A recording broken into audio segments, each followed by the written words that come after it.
कविता परी एक अनाथ परी थी। वो अपना जीवन दुखों में ही बिता रही थी। आने वाले खतरे से वो बिल्कुल अनजान थी। उम्र में छोटे होने के कारण वो बहुत भोली थी। एक दिन खेलते खेलते वो गलती से पृथ्वी लोक के दरवाजे में प्रवेश कर देती है। इसके बाद वो बिल्कुल अनजानी जगह पर पहुंच गई, पृथ्वी लोक पर, जहां वो किसी को नहीं जानती थी। कहाँ हूँ मैं? ये जगह तो मैंने पहली बार देखी है। मुझे यहाँ बहुत डर लग रहा है। कविता परी बहुत डरी हुई थी। कविता परी रोते हुए एक नदी के किनारे बेहोश हो गई। किशनगंज गांव में ही सविता अपनी माँ के साथ रहा करती थी। रोज की तरह आज भी सविता जल्दी सुबह उठकर जंगल से थोड़ी बहुत सब्जियां या फिर खाने का सामान ढूंढने की तलाश में निकली। दोनों माँ बेटी बहुत गरीब थे। सविता जब पानी पीने के लिए नदी के पास पहुंची तो उसने कविता को बेहोशी हालत में देखा। ये पंखों वाली लड़की कौन है जो नदी के पास सो रही है? और इसके पास ये छड़ी भी है। लेकिन अगर नदी का पानी बढ़ गया तो फिर इसकी जान भी जा सकती है। इसे उठा देती हूँ। सविता कविता परी को उठाने की बहुत कोशिश करती है, लेकिन कविता परी नहीं उठी। अरे उठ जाओ, ये कोई सोने की जगह थोड़ी है। ये तो इतना कहने पे भी नहीं उठ रही। अरे कहीं ये बेहोश तो नहीं है? सविता फौरन पानी की बूंदे कविता परी के मुंह पर डालती है, जिसके बाद कविता परी को होश आ गया। कविता परी सविता को देखते ही चिल्ला पड़ी। अरे चिल्ला क्यों रही हो? डरना तो मुझे तुमसे चाहिए। तुम तो इंसानों की तरह ही दिख रही हो, लेकिन तुम्हारे पास तो पंख है और छड़ी भी है तुम्हारे पास। हो कौन तुम और यहाँ बेहोश क्यों थी? अरे लगता है तुम अभी भी मुझसे घबरा रही हो। मुझसे घबराओ मत। तुम यहाँ किसी ने देख लिया ना तो बहुत बड़ी आफत आ जाएगी। मेरे लिए नहीं, तुम्हारे लिए। चलो यहाँ से अभी। सविता कविता परी को अपने साथ अपने घर ले आई। अरे बेटा, ये कौन है? डरी हुई लग रही है। इसके पास तो पंख भी है। ये कहाँ मिली तुम्हें? अरे माँ, आपने तो एक बार में इतने सवाल पूछ लिए। ये बहुत डरी हुई है, नदी के पास बेहोश थी। कुछ खाया नहीं होगा ना इसने। अभी कुछ खाने को लाती हूँ। कि तभी सविता और उसकी माँ को याद आया कि खाने के लिए घर में कुछ था ही नहीं। हाँ माँ, मैं खाना ढूंढने ही तो गई थी, लेकिन मुझे कुछ नहीं मिला। निराश होकर सविता की माँ एक गिलास पानी लेकर आई और कविता परी फौरन वो पानी पी लेती है। इसके बाद दोनों माँ बेटी उससे सवाल पूछने शुरू करते हैं। बेटी बताओ, कौन हो तुम? क्या नाम है तुम्हारा और कौन से गांव से आई हो? कविता को अब अच्छा महसूस हो रहा था। मैं एक परी हूँ। परीलोक में जब मैं खेल रही थी तो मैंने गलती से एक अनजान दरवाजे को खोल दिया और यहाँ पहुँच गई। यहाँ तो मैं किसी को नहीं जानती। रात को जानवरों की आवाज आ रही थी। मैं बहुत डर गई थी और सुबह मुझे सविता तुम मिली। डरने की जरूरत नहीं है, अब तुम हमारे साथ रह सकती हो। मुझे अपनी माँ और सविता को अपनी बहन समझो। ये सुनते ही कविता परी बहुत खुश हो गई और उसने सविता को गले लगा लिया।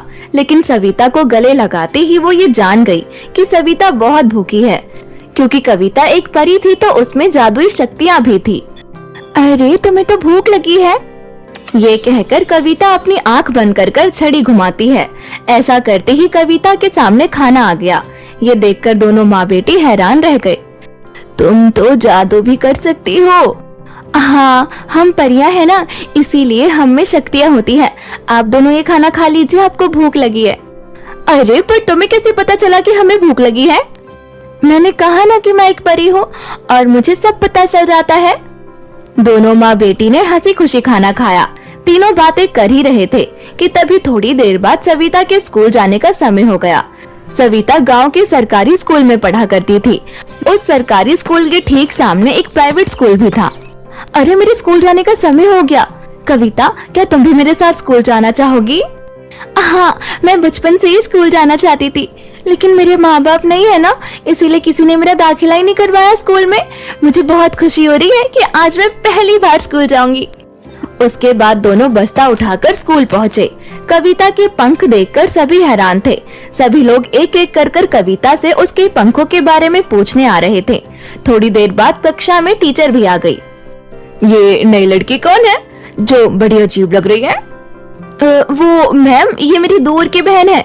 और ये पंख, ये तो नकली है। इसे इसकी माँ ने दिए थे। इसकी माँ नहीं है ना इस दुनिया में, इसीलिए ये हमेशा इन पंखों को अपने पास रखती है। ओ अच्छा, ठीक है। आज की क्लास शुरू करते हैं। उसके बाद अध्यापिका पढ़ाना शुरू करती है और कविता भी खूब मन लगाकर पढ़ाई करती है और अब अध्यापिका को उनके सवालों के भी जवाब देने लगी थी। तुम तो बहुत अच्छी हो पढ़ाई में, मन लगाकर पढ़ाई करना, खूब आगे जाओगी। ये सुनकर कविता मुस्कुराने लगी। स्कूल से छुट्टी के बाद सविता और कविता घर आ रहे थे। मुझे बहुत अच्छा लगा कि टीचर ने आज पहले ही दिन तुम्हारी तारीफ की। कि इतने में ही प्राइवेट स्कूल के बच्चे वहां आ पहुंचे। प्राइवेट स्कूल में नंदिनी नाम की एक खड़ूस लड़की पढ़ा करती थी। वो कविता के पंखों को देखकर उसके पास पहुंची। नंदिनी, आज मुझे परेशान मत करना, ये मेरी दूर की बहन है, ये बहुत मासूम है, प्लीज आज कुछ मत करना। तेरी दूर की बहन क्या किसी सर्कस में काम करती थी? इसके पंख तो देखो और ये छड़ी तो देखो, बिल्कुल जोकर लग रही है। तुम भी किसी पिक्चर की हीरोइन नहीं लग रही हो। क्या तू जानती नहीं कि मैं कौन हूँ? ए सविता, क्या तूने अपनी बहन को बताया नहीं कि मैं इस गांव की मुखिया की बेटी हूँ? अगर ये मुझसे इस तरह बात करेगी ना तो इसके लिए अच्छा नहीं होगा। नंदिनी, मैं माफी मांगती हूँ तुमसे। ये भी नहीं है ना, इसे कुछ नहीं पता, सब समझ जाएगी, मैं सब समझा दूंगी इसे। आज के बाद ऐसा हुआ तो बहुत बुरा होगा, बेवकूफ। और इसके बाद सभी अपने अपने घर चले गए। सविता नंदिनी से कुछ कह पाती इससे पहले ही सविता बेहोश हो गई। अरे मेरी बहन, तुम्हें क्या हो गया? लगता है गर्मी के कारण चक्कर आ गए होंगे, अभी ठीक करती हूँ। उसके बाद कविता अपनी जादुई छड़ी को सविता के सर पर रखती है। ऐसा करते ही सविता को होश आ गया। लेकिन कविता परी का ये सारा चमत्कार नंदिनी देख लेती है और वो मन में सोचने लगी, लगता है ये कोई मामूली लड़की नहीं है, ये सविता की बच्ची झूठ बोल रही है। और हाँ, इसकी छड़ी तो जादुई लगती है, चुरा लूंगी। उस दिन तो नंदिनी चुपचाप अपने घर आ गई और कविता सविता भी अपने घर आ चुके थे। परी के आ जाने के बाद से अब सविता और उसकी माँ की जिंदगी बहुत खुशहाल हो गई। उनके घर में अब बरकत होने लगी थी और किसी चीज की कोई कमी नहीं रही। मेरी प्यारी कविता बेटी के आ जाने के बाद तो घर खिल उठा है। अब ये झोपड़ी भी महल लगती है। आपने मुझे माँ का प्यार दिया, बदले में मेरा भी फर्ज बनता है ना कि मैं आपको कभी किसी चीज की कमी ना होने दूं। धरती लोक पर आते ही मुझे इतनी प्यारी माँ मिली और इतनी अच्छी बहन। और उस दिन के बाद से ऐसे ही कविता और सविता स्कूल जाया करते और खूब मन लगाकर पढ़ाई कर रहे थे। कविता परी अपनी क्लास का आनंद ले रही थी। ऐसे ही दिन बीते। एक दिन जब दोनों बहनें स्कूल से घर आ रही थी, तभी नंदिनी अपनी एक प्लास्टिक की छड़ी को कविता परी की जादुई छड़ी में बदल देती है। ये काम उसने इतनी सफाई से किया कि किसी को भी पता नहीं चला। नंदिनी ने अपने पिता से कहकर कविता परी की जादुई छड़ी से हूबहू मिलती हुई छड़ी बनवाई थी। नंदिनी परी की जादुई छड़ी लेकर फौरन अपने घर आ गई। कविता परी को इस हेर फेर के बारे में कुछ नहीं पता था। कविता जब अपने घर पहुंची, मुझे आज अपनी छड़ी बदली बदली क्यों लग रही है? अरे नहीं, ये तो तुम्हारी छड़ी है, ये सब छोड़ो, चलो खेलने चलते हैं। उसके बाद दोनों खेलने चले गए। खेलते खेलते सविता को चोट लग गई। अरे तुम्हारे पैर से तो खून आने लगा, रुको मैं अभी अपनी जादुई छड़ी से ठीक कर देती हूँ। कविता ने अपनी जादुई छड़ी का इस्तेमाल करने की बहुत कोशिश की, लेकिन ऐसा कुछ नहीं हुआ। मैं ठीक थी, लगता है किसी ने मेरी जादुई छड़ी बदल दी है। ये मेरी छड़ी नहीं है सविता। अरे ये तो बहुत बड़ी टेंशन वाली बात है कविता, तुम्हारी छड़ी का तो कोई गलत इस्तेमाल भी कर सकता है, हमें उसे ढूंढना होगा ना। अरे डरने की कोई बात नहीं है सविता, उस छड़ी को मेरे अलावा कोई और इस्तेमाल नहीं कर सकता, बल्कि वो छड़ी जिसके भी पास रहेगी ना, उसके साथ सब बुरा होगा, कुछ अच्छा नहीं होगा। इसका मतलब जिसने भी उसे चुराया वो खुद तुम्हारे सामने आ जाएगा। हंसते हुए दोनों बहनें अपने घर आ गई और अपनी माँ के साथ खूब सारी बातें करने लगी। लेकिन बेटा वो कौन होगा जिसे तुम्हारी छड़ी के बारे में सब पता है? मैं जानती हूँ माँ कि वो कौन है। उस दिन जब मैं सविता को ठीक कर रही थी ना, तो मुझे नंदिनी ने चुपके से देख लिया था। देख लेना, शाम तक वो खुद परेशान होकर मेरे पास आएगी। और ऐसा ही हुआ। रात होते ही नंदिनी रोते हुए वो छड़ी लेकर कविता के पास आई। कविता प्लीज अपनी छड़ी को बोलो कि रुक जाए, ये जब से मेरे पास आई है मेरे शरीर में खुजली हो रही है, चेहरे पर अजीब अजीब से फोड़े हो गए हैं। अब मैं क्या करूं, मुझे ठीक कर दो, मुझे माफ कर दो। मैंने तुम्हारी छड़ी चुराई, मैंने तुम्हारी छड़ी बदल दी थी। चोरी का अंजाम यही होता है, देख लिया। हाँ मुझे माफ कर दो। उससे पहले तुम्हें वादा करना होगा कि तुम इस बारे में किसी को नहीं बताओगी और मेरी बहन सविता को आज के बाद कभी परेशान नहीं करोगी।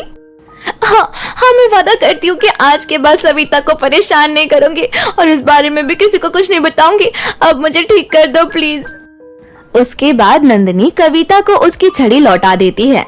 कविता परी अपनी जादुई छड़ी से नंदिनी को बिल्कुल ठीक कर देती है। नंदिनी भागते हुए अपने घर जा पहुंची और उस दिन के बाद से उसने कभी भी सविता या कविता को परेशान करने के बारे में नहीं सोचा, बल्कि अब वो हमेशा उनसे दूर रहने लगी। एक बार फिर से सविता, कविता और उसकी माँ की जिंदगी में सब पहले की तरह हो गया। वो हंसी खुशी रहने लगे और कविता परी भी स्कूल जाकर बहुत खुश थी। कविता परी को अब परीलोक की बिल्कुल भी याद नहीं आती थी। कविता परी अपनी क्लास के आनंद ले रही थी। बिलासपुर गांव में करिश्मा अपनी माँ के साथ रहती थी। वो लोग बहुत गरीब थे। करिश्मा की माँ मोमोज बेचने का काम करती थी। करिश्मा बहुत ही सुंदर, सुशील और संस्कारी थी। वो हर काम में माहिर थी, साथ ही वो पढ़ने में भी बहुत अच्छी थी, जिस वजह से वो अपने कॉलेज के सभी अध्यापकों और बच्चों के बीच बहुत पॉपुलर थी। लेकिन उसके कॉलेज की कुछ लड़कियां थी जो करिश्मा को बिल्कुल पसंद नहीं करती थी। कृति उनके गांव के सबसे बड़े जमींदार की बेटी थी, जिस वजह से हमेशा वो अपनी अमीरी का रौब सबके सामने झाड़ा करती थी। अरे देखो देखो, मोमोज बेचने वाली की बेटी आ गई। अरे भाई, एक दो प्लेट मोमोज हमें भी तो खिला दो। तभी कृति की सहेलियां हंसते हुए कहती है, हाँ, और मुझे तो मोमोज विद मेयोनीज चाहिए। कहो, खिलाओगी ना हमें भी अपने घर के मोमोज? अच्छा, ये बताओ, तुम्हारी माँ अपने घर में खुद मोमोज बनाती है या कहीं बाहर से खरीद के लाती है? अरे ये सब तुम कैसी बातें कर रही हो सखियो?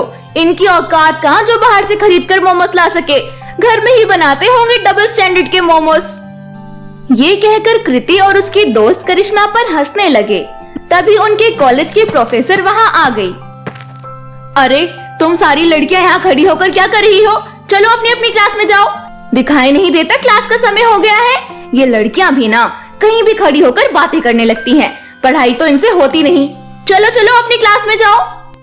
जी जी जी प्रोफेसर, हम जा रहे हैं। वो तो हमें करिश्मा ने रोक लिया था। करिश्मा, मुझे तो लगा था तुम सिर्फ पढ़ाई पर ध्यान देती हो, लेकिन तुम्हें आलतू फालतू बातों पर भी ध्यान देना पसंद है। नहीं नहीं प्रोफेसर, ऐसा नहीं है। वो तो कृति। ठीक है, आप सब अपनी क्लास में जाओ। इसके बाद सभी अपने अपनी क्लास में चले गए। कुछ समय बाद कॉलेज की छुट्टी होने पर जब करिश्मा अपने कॉलेज से घर वापस जा रही थी, तभी कृति और उसकी सहेलियां उसे परेशान करना शुरू करती हैं। मोमोज वाले की बेटी, मोमोज तो खिला दे, तेरे बैग में तो होंगे ही। ये कहकर वो जोर जोर से हंसने लगे। करिश्मा को उनकी ये बात बहुत बुरी लगी और वो चुपचाप अपने घर चली गई। घर पहुंचकर एक जगह बैठकर वो रोने लगी और अपनी माँ को याद करते हुए कहने लगी, अब तो ये रोज रोज का ड्रामा हो गया है। किसी न किसी बात पर सब मुझे टोक ही देते हैं और हम मोमोज बेचते हैं तो क्या हुआ? उनकी तरह हमारे पिता तो जिंदा नहीं है ना जो हमें कमा कर खिला सके। हमें खुद ही अपना गुजारा करना होता है। करिश्मा ये कह ही रही थी कि तभी उसके दरवाजे पर दस्तक हुई। करिश्मा, ओ करिश्मा बेटी, दरवाजा खोल। करिश्मा अपने आंसू पोंछते हुए फटाफट जाकर दरवाजा खोलती है। माँ, आप आ गई। आप हाथ मुंह धो लीजिए, मैं आपके लिए खाना लगा देती हूँ। ठीक है बेटा। करिश्मा की माँ खाना खाते हुए कहने लगी, बेटी मुझे तुम्हें कुछ बताना था। जी माँ, कहिए, क्या बात है? आज तुम्हारे लिए एक बहुत ही अच्छा रिश्ता आया है। लड़का बहुत ही संस्कारी और सीधा है। उन्हें दहेज में भी कुछ नहीं चाहिए बेटी। लेकिन माँ। लेकिन क्या बेटी, मेरी भी उम्र होती जा रही है, तुम्हारी भी शादी की उम्र हो गई है। मरने से पहले मैं बस तुम्हें एक गृहस्थ जीवन में देखना चाहती हूँ। शादी कर लो और अपना जीवन बिताओ। ठीक है माँ, जैसा आपको सही लगे। तो मैं कल ही लड़के वालों के घर में जाकर बात करती हूँ। लेकिन माँ, इससे पहले मैं लड़के से मिलना चाहती हूँ। ऐसे कैसे मैं अपना पूरा जीवन किसी के भी साथ बिता सकती हूँ, वो भी बिना जाने? बेटी मैं कल ही जाकर उनसे बात करती हूँ। अब अगली सुबह करिश्मा की माँ लड़के वालों के घर पहुंची। नमस्कार बहन जी, नमस्कार भाई साहब। नमस्कार, आइए अंदर आइए, आप बैठिए, मैं आपके लिए कुछ चाय पानी का इंतजाम करवाती हूँ। नहीं नहीं, इसकी कोई जरूरत नहीं, मैं तो केवल रिश्ते की बात करने आई थी। देखिए, हमारी तरफ से तो रिश्ता पक्का है। आपकी बेटी को हमारे बेटे ने कॉलेज में एक इवेंट में देखा था, जहां हमारे बेटे ने उसे हमारी बहू बनाना फाइनल कर दिया था, और तभी से वो आपकी बेटी से शादी करना चाहता है। अब बाकी आपके ऊपर है, रिश्ते के लिए मना तो नहीं करेंगे ना? नहीं नहीं, मैं यहाँ मना करने नहीं आई, मैं तो यहाँ खुद रिश्ते की बात पक्की करने आई हूँ। अरे ये हुई ना बात, ये तो बहुत खुशी की बात है। अरे कमला, जल्दी से रसोई घर में से मिठाई का डब्बा लेकर आ। किंतु मेरी एक शर्त भी है, वो तो सुन लीजिए बहन जी। शर्त? कैसी शर्त? मेरी बेटी चाहती है कि शादी से पहले वो आपके बेटे धैर्य से एक बार मिल ले और उसके बारे में जान ले। अरे तो इसमें क्या दिक्कत है, हम कल ही धैर्य को आपके घर भेजते हैं, वो आपकी बेटी से मिल लेगा और आपकी बेटी इसे जान भी लेगी। आप लोग तो बहुत अच्छे हैं, आपका बहुत बहुत शुक्रिया बहन जी। अरे इसमें शुक्रिया की क्या बात है, अब तो हम समधी हैं भाई, समधी। जी जी बिल्कुल। ये कहकर करिश्मा की माँ घर वापस आ गई और करिश्मा को सारी बात बताने लगी। अगली सुबह धैर्य करिश्मा से मिलने उसके घर पहुंचा, जहां वो करिश्मा से बात करने लगा और करिश्मा को धैर्य बहुत पसंद आया। जिसके बाद करिश्मा अपनी माँ से कहती है, माँ, लड़का बहुत अच्छा है, यदि आपको रिश्ता ठीक लगे तो मैं शादी करने के लिए तैयार हूँ। करिश्मा की माँ ये बात सुनकर बहुत खुश हो जाती है, किंतु वो बहुत परेशान भी थी। अपनी माँ के चेहरे पर परेशानी की लकीरें देखकर करिश्मा कहती है, क्या हुआ माँ, अभी तक तो आप खुश थी, अचानक ये दुख के बादल कैसे? हाँ बेटी, तुम्हारी शादी तो मैंने तय कर दी, लेकिन अब शादी में होने वाला खर्चा मैं कहाँ से लाऊंगी? मैं तुम्हारी विदाई के समय क्या दूंगी? मेरे पास तो कुछ भी नहीं है, मैं क्या करूँ बेटी? चिंता मत कीजिए माँ, हम मिलकर कोई ना कोई हल निकाल ही लेंगे। करिश्मा की माँ अपने मोमोज का ठेला लगाने चली गई। वहीं घर में बैठी करिश्मा अपनी माँ की चिंता दूर करने का समाधान सोच रही थी।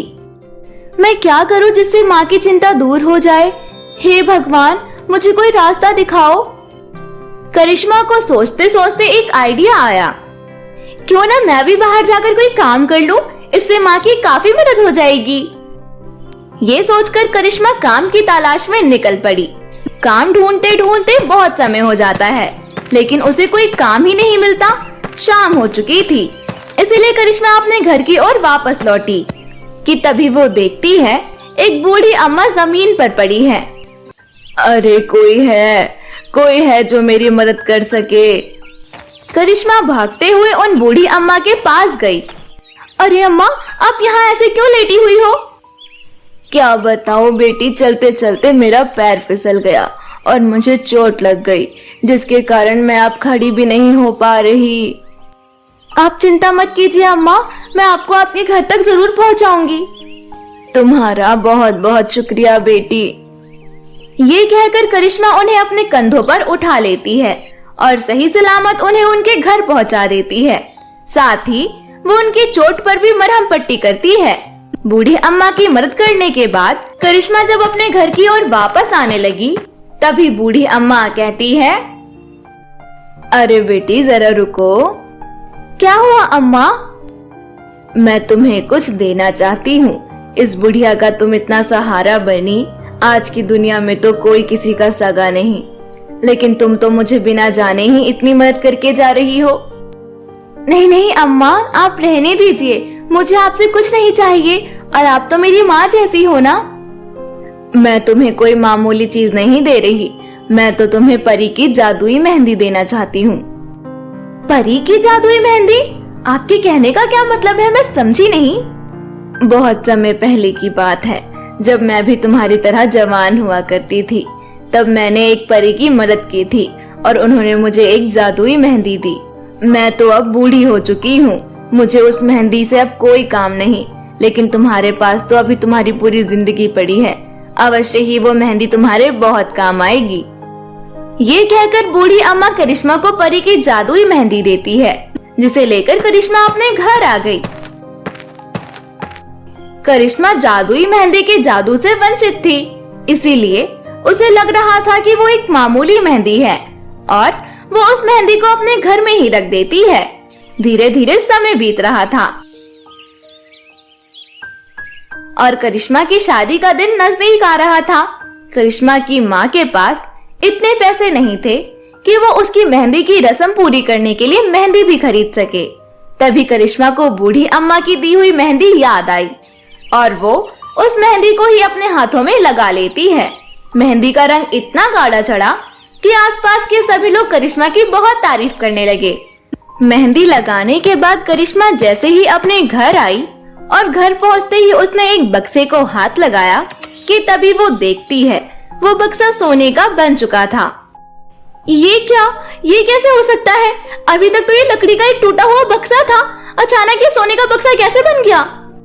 करिश्मा को कुछ समझ नहीं आ रहा था। तभी उसे याद आया, हाँ मुझे याद आया, बूढ़ी अम्मा ने कहा था कि ये कोई मामूली मेहंदी नहीं बल्कि परी की जादुई मेहंदी है। अवश्य ही इस मेहंदी का ही जादू होगा। ऐसे ही एक एक करके करिश्मा जिस सामान को हाथ लगा रही थी वो सामान सोने का बन जाता। ये बात वो तुरंत अपनी माँ को बताती है। सारी बात जानने के बाद उसकी माँ कहती है, ये तो भगवान की कृपा है बेटी, ऐसे तो मैं तुम्हारी शादी बहुत धूमधाम से करवा सकती हूँ। अब आपको चिंता करने की कोई जरूरत नहीं माँ, और अब मैं अपने ससुराल में भी चैन से रह पाऊंगी क्योंकि मैं यहाँ आपको एक ऐशो आराम की जिंदगी देकर जाऊंगी। इसके बाद सोने से बनी कुछ चीजों को करिश्मा की माँ बेच देती है जिससे उन्हें बहुत सारे पैसे मिल जाते हैं और वो करिश्मा की शादी बहुत धूमधाम से करवाती है।